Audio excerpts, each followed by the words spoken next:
میرے پاس جموں سے ایک لڑکا آیا اور ابھی 4 یا 5 مہینے ہوئے. اس نے مجھ سے کہا کہ آپ نے کبھی جموں میں بیان کرتے ہوئے کہا تھا کہ پہلے زمانے میں دلی کے اندر کوئی طالب علم مسجد میں امام تھا اور وہاں کسی محلے کی خاتون نے اس کو اپنے گھر میں بلایا اور گھر میں بلا کر کے پھر اس نے سوچا کہ یہ گناہ کا کام مجھ سے کرے. اس لڑکے نے بچنے کی تمام کوشش کی مگر بچ نہیں سکا, بچنے کی امکانات نہیں تھے, تو اس نے اخیر میں تدبیر یہ کی کہ وہ لیٹرین میں جا کر کے اس نے گندی اپنے جسم میں ملی.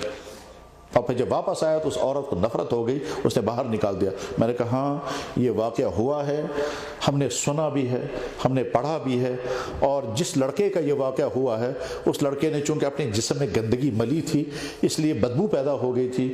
پھر وہ آگے جا کر کے دریائے جمنا میں گیا اور کپڑے دھوئے, اور یہ واقعہ میں نے بیان کیا تھا. وہ واقعہ کیا تھا کتابوں میں لکھا ہوا ہے. ہمارے بزرگوں میں گزرے حضرت شاہ عبدالعزیز جنہوں نے حدیث اپنے والد سے لی اور آگے پڑھائی تو حدیث ہم تک پہنچی ہے. تو شاہ عبدالعزیز کے زمانے میں ایک طالب علم دلی کے اندر ایک محلے کے اندر امام تھا, وہ جوان لڑکا تھا. اس محلے کے اندر کوئی خاتون تھی جس کا شوہر کہیں سفر میں تھا. وہ خاتون چونکہ کافی دنوں سے شوہر سے جدائیگی کی وجہ سے پریشان تھی اور ہو سکتا ہے اس کو اپنی پرائیویٹ ضرورت پورا کرنے کی بےتابی رہی ہو, اس لیے ایک خوبصورت جوان لڑکا اس کو اپنے گھر میں بلایا اور باہر سے گیٹ بند کروائے اور اندر لے جا کر کے اس نے برائی کرنے کے اشارے کیے. لڑکا پہلے تو سمجھا نہیں, اور جب سمجھ گیا تو اس کے بعد اس نے ارادہ کیا کہ میں یہ گناہ نہیں کر سکتا.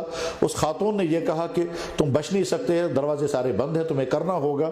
اس کے بعد اس طالب علم نے کیا کیا کہ وہ چلا گیا باتھ روم کے اندر, لیٹرین کے اندر, اور وہاں سے گندگی لے کر اپنے جسم پر ملی تاکہ اس عورت کو مجھے دیکھ کر نفرت ہو جائے اور میں بچ جاؤں. چنانچہ ہوا. وہ جب وہاں سے نکل کر آیا تو عورت نے جو ہی دیکھا تو بدبو لگ گئی, اور بدبو کی وجہ سے اس کو بہت ہی نفرت کے ساتھ نکال دیا.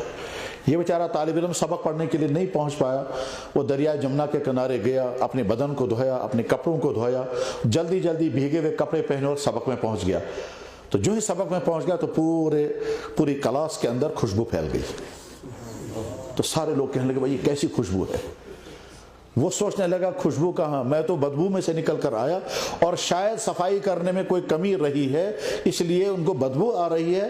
اب وہ محبت کی بنا پر بدبو کے بجائے وہ کہتے ہیں یہ خوشبو ہے. جب سارے طالب علموں نے پوچھا تو آخر میں ان کے استاد نے اس سے پوچھا بھائی تم نے کیا عطر لگایا. اس نے کہا حضرت مجھے معافی دے دیں, میں نے عطر تو نہیں لگایا, بس کپڑے دھوئے ہیں, ہو سکتا ہے کہیں گندگی لگی ہو. اس کے بعد اگلے دن پھر وہی خوشبو, اگلے دن پھر وہی خوشبو, یہاں تک کہ یہ خوشبو اس کے جسم پر موت تک باقی رہی. اس کا نام ہی پڑ گیا خواجہ مشکی. میں نے یہ واقعہ کبھی بیان کیا ہوگا. یہ جو نوجوان جو میرے پاس آیا اس نے کہا ٹھیک یہی واقعہ میرے ساتھ ہو گیا. آج کے زمانے میں اس نے پھر اپنا واقعہ سنایا, جموں شہر میں کہاں میرے ساتھ ہوا, کہاں مجھے اندر لے جایا گیا, کہاں مجھے بدکاری کرنے پر مجبور کیا گیا, کہاں میرے ویڈیو فلم بننے لگی تھی, اور کس طرح میں نے اپنے آپ کو لیٹرین میں لے جا کر کے پہلے تو گندگی ملی اور اس کے بعد پھر لیٹرین کا دروازہ توڑ کر کے میں کس طرح باہر آ گیا. آج بھی اور یہی طالب علم مجھ سے کہتا ہے کہ مجھے 3 مرتبہ جناب رسول اکرم صلی اللہ علیہ وسلم کے خواب میں زیارت ہوئی, اور کالج کا لڑکا ہے.